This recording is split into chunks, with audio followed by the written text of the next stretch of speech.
ভারতীয় প্রধানমন্ত্রী তার মতো করে বলেছেন। বিশ্ববাসী জানে এই ব্যাপার, এটা কোনো নতুন ব্যাপার নয়। আজকে 52 বছর হয়ে গেছে। হ্যাঁ, এই 16 ডিসেম্বরের এবং এই 9 মাসের যুদ্ধ কিন্তু বাংলাদেশের যুদ্ধ। আমি শুধু এটুকু মনে করি যে এটা আমাদের যুদ্ধ, আমাদের প্রাণহানি হয়েছে, আমাদের মা বোনেরা সম্ভ্রমানি হয়েছে, এবং 9 মাস আমাদের দেশ একটা বড় ধরনের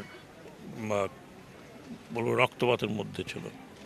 আমাদের যারা মুক্তিযুদ্ধ করেছেন, প্রাণ দিয়েছেন, শহীদ হয়েছেন, তাদের প্রতি আমরা সবসময় শ্রদ্ধা জানাই।